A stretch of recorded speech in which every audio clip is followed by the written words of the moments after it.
Students, मैं हूँ आपकी टीएमएम। आज हम करेंगे example number 10 class 9 maths chapter 2 polynomial. So example number 10 है factorise this polynomial. So solution, तो ये क्या है, 3 डिग्री पॉलिनोमियल है। इसके कितने फैक्टर्स होंगे? 3 फैक्टर्स होंगे। कांस्टेंट टर्म क्या है? 120। तो सबसे पहले लिखेंगे px is equals to x cube minus 23 x square plus 142x minus 120. The factors of 120 are क्या क्या होंगे? Plus minus 1 plus minus 2 plus minus 3 plus minus 4 plus minus 5 plus minus 6 and so on. So हमें जो factor है starting में plus minus 1 plus minus 2 में मिल जाएगा। अब P1 की वैल्यू रखो। P1 is equals to 1 cube minus 23 1 square plus 142 1 multiply 1 minus 120 1 minus 23 plus 142 minus 120 120 ये कितना हो गया? 142 और 1 143 माइनस ये हो गया 143 इज इक्वल्स टू 0। P1 की वैल्यू 0 आ गई तो x minus 1 is a factor of px। एक हमें फैक्टर मिल गया, हमें दूसरा फैक्टर चाहिए। अब क्या करेंगे? जो ये हमारा 3 डिग्री का पॉलिनोमियल है उसको डिवाइड कर लो। जो हमारा फैक्टर आया है, हमारा क्या फैक्टर आया है? x minus 1। ठीक है, अब इसको करोगे डिवाइड। पहली टर्म क्या है? X cube. किससे मल्टीप्लाई करो कि प्लस का एक्स क्यूब आ जाए? एक्स स्क्वायर से जब मल्टीप्लाई करेंगे तो क्या आएगा? X cube minus x square. हम फोकस करेंगे पहले वाली टर्म पर ही। तो ये आ गया एक्स स्क्वायर से मल्टीप्लाई करो x cube minus x square. अब साइन रिवर्स हो जाएंगे, ये वाला प्लस है ये माइनस हो जाएगा, माइनस वाला प्लस हो जाएगा, ये कैंसिल हो गया। अब minus 23 x square plus x square कितना हो गया? माइनस का 22 एक्स स्क्वायर। ये ऊपर से एक टर्म नीचे ले लो 142x।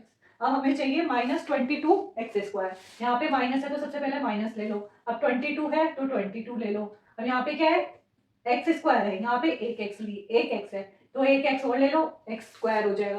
तो ये हो गया minus 22x square minus minus plus 22x।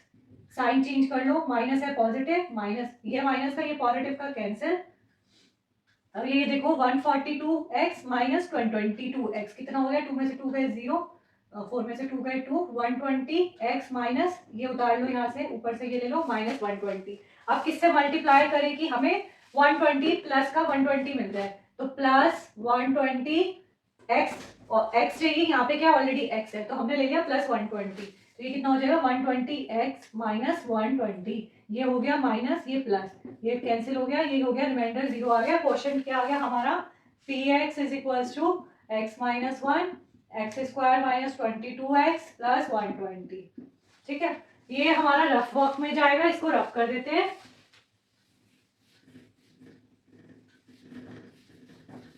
अब देखो हमें 120 हमें क्या चाहिए? अब a और b ऐसे चाहिए, यहाँ पे प्लस है तो प्लस करो तो मिडिल टर्म आए 22 आए, मल्टीप्लाई करो तो हमारा क्या है? कोफिशिएंट का एक्स स्क्वायर का 1 और कांस्टेंट क्या है? 120 आए। अब 120 का क्या होते हैं फैक्टर्स? प्राइम फैक्टर्स कौन कौन से होते हैं 120 के? तो हमें दो नंबर लेने हैं, 1 into 120 is equal to 2 into 60, 120 is equals to 3 into 40, 120 is equals to 4 into 30, 120 is equals to 5 into 24, 120 is equals to 6 into 20, 120 is equals to 7 से नहीं जाएगा, 8 into 120, 10 into 12। और ये देखो 10 into 12 120 हो गया और 10 plus 12 क्या हो गया? 22 हो गया।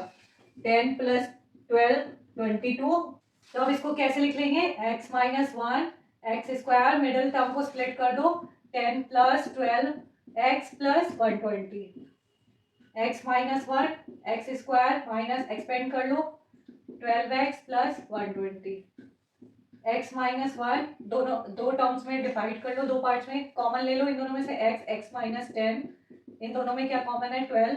अब देखो यहाँ पे जब आप एक्सपेंड करोगे ये माइनस 10 है, minus plus minus minus sign change हो जाएगा।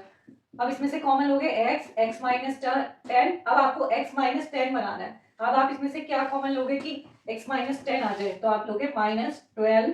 -12 जब लोगे तो ये क्या बचेगा, x बचेगा, तो यहाँ पे माइनस आ जाएगा और क्या हो जाएगा 12 10 जा 120। अब इसको वो एक्सपेंड करोगे तो -12x minus minus plus 12 into 10 120। इसको एक्सपेंड करने पे यही आएगा, तो इसको ऐसे लिख दिया। जब आपने माइनस बाहर लोगे ना तो यहाँ पे जो प्लस होगा वो माइनस में चेंज हो जाएगा। जब भी हम माइनस कॉमन में लेंगे तो अंदर वाले जो साइन है वो चेंज हो जाएंगे। x माइनस 1, अब क्या बचा, x माइनस 10 कॉमन आ गया, क्या बच गया फिर x माइनस 12। तो ये क्या हो गया, 3 फैक्टर्स आ गए, ये आंसर हो गया। सो इस तरीके से 3 डिग्री पॉलिनोमियल्स के फैक्टर्स निकाल लिए। पहले 120 के फैक्टर्स करे, +-1 +-2 बहुत सारे होते हैं, तो जनरली +-1 में ही हमें पॉलिनोमियल की वैल्यू 0 मिल जाती है, तो p1 रखने पे 0 आ गया। x-1 जो है फैक्टर हो गया px का, तो ये आ गया। अब इसको इस वाले पॉलिनोमियल को इससे डिवाइड करोगे तो हमें ये क्वेश्चन मिलेगा। इस क्वेश्चन को मिडिल टर्म से स्प्लिट करके हमने बाकी के रिमेनिंग 2 फैक्टर्स फाइंड आउट कर लिए। तो जितने डिग्री उतने फैक्टर्स, हमारे तीनों फैक्टर्स मिल गए। आज के लिए इतना ही, मिलेंगे अपने नेक्स्ट क्लास में।